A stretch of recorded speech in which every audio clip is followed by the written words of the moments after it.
Kerajaan Allah terabaikan. Inilah sampan bersama saya, Pater Domikevi, SVD. Bapak, Ibu, saudara-saudariku yang terkasih, dimanapun Anda berada saat ini, sampan berlayar menyapa Anda sekalian.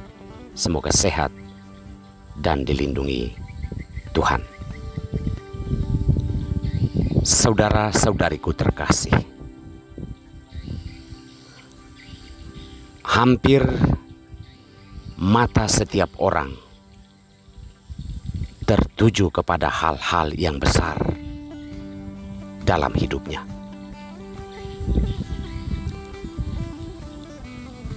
Mengapa demikian?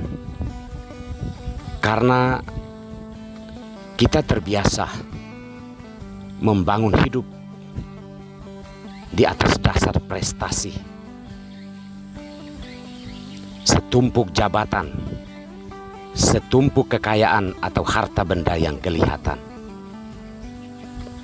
Maka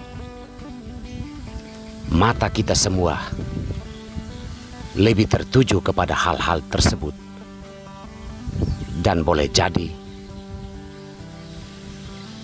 konsekuensinya adalah kita mengabaikan hal-hal yang sederhana, yang tak kelihatan namun ada kebenarannya, yang hidup dan bertumbuh di dalam diri kita ataupun di sekitar kita. Saudara-saudariku terkasih, sabda Tuhan hari ini berbicara tentang kerajaan Allah. Terutama dalam bacaan Injil, Yesus menggambarkan kerajaan Allah seumpama benih yang ditaburkan orang pada malam hari. Ia bertumbuh, tak ada seorang pun yang melihat bagaimana bertumbuhnya. Namun benih itu bertumbuh secara misterius, dan ia menghasilkan hasil yang baik. Yesus juga menyebut kerajaan Allah itu seumpama biji sesawi, yang biji yang paling kecil dari segala jenis benih atau biji pepohonan. Yesus menggambarkan kerajaan Allah dengan dua hal ini. Maksudnya bahwa kerajaan Allah itu tidak kelihatan secara fisik dalam kehidupan kita, dan kerajaan Allah toh jika harus kelihatan, ia sangat kecil. Mungkin karena ia tidak kelihatan dan kecil, maka itu lolos dari pandangan hidup kita. Karena kita sudah terlanjur membangun pandangan hidup kita di atas hal-hal yang besar, prestisius, bisa terasakan, teraba, dan terlihat dalam kehidupan kita. Jika demikian, maka kesimpulan kita sederhananya adalah bahwa kerajaan Allah bisa saja terabaikan di dalam pergumulan hidup kita sehari-hari. Ia terabaikan karena tidak mendapat prioritas dalam perjuangan atau pergumulan hidup kita di dunia ini. Walaupun toh kita bergumul dengan iman kita yang mengarahkan pandangan kita tentang kerajaan Allah, tetapi toh nyatanya apa yang kita lakukan adalah kita tidak mencarinya. Kita lebih mengejar hal-hal yang ada di dunia ini yang bisa dirasakan secara langsung. Saudara-saudariku terkasih, mungkin karena hal itu, maka Daud yang awalnya dipilih dan diurapi oleh Tuhan, yang diberikan banyak kemenangan, prestasi dalam hidup, toh akhirnya bangkit mengkhianati Tuhan dengan mengambil Batseba sebagai istrinya. Hal ini sangat menyakitkan Uria sebagai suami sah. Namun Daud melakukan hal ini dengan sendirinya. Dia menganggap bahwa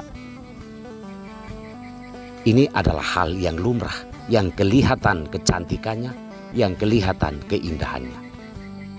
Ia melupakan nilai-nilai kerajaan Allah yang telah ditanam Tuhan di dalam seluruh hidup dan kepemimpinannya sebagai Raja Israel. Allah dikhianati, kerajaan Allah terabaikan, karena Daud lebih melihat istri Uria yang molek, cantik di hadapannya.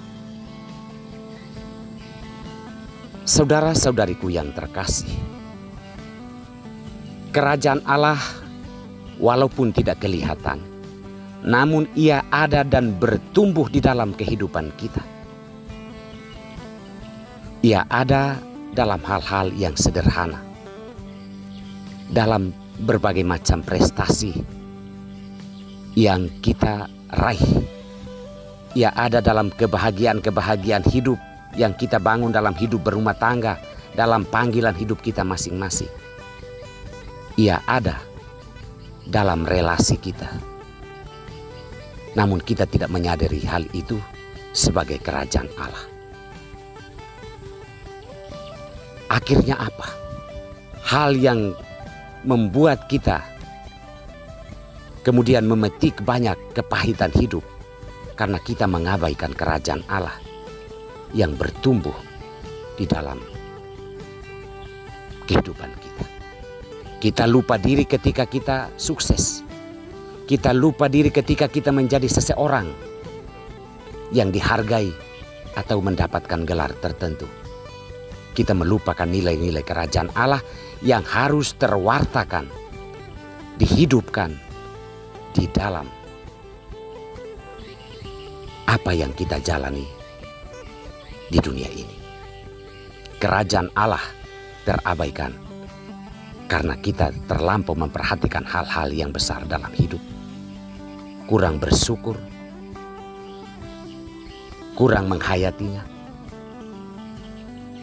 Kita melepaskan kerajaan Allah itu tidak bertumbuh di dalam kesuksesan kita, di dalam kegembiraan dan sukacita kita di dunia ini. Semoga sabda Tuhan hari ini memberikan pandangan baru kepada kita untuk melihat kerajaan Allah di dalam posisi-posisi kehidupan di dunia ini yang kita sandang, di dalam keluarga, hidup dan panggilan kita. Karena pada akhirnya kita akan diadili berdasarkan apa yang telah kita lakukan agar kerajaan Allah itu bertumbuh. Saudara-saudari terkasih, bukti bahwa kerajaan Allah itu kita hidupi adalah walaupun kita tidak memiliki apa-apa di dunia ini, tetapi bahwa burung-burung atau sesama manusia bisa tertampung dalam hidup kita, tertolong dalam kesulitannya, masalahnya terpecahkan karena kehadiran kita. Itulah kerajaan Allah. Semoga Tuhan memberkati kita semua.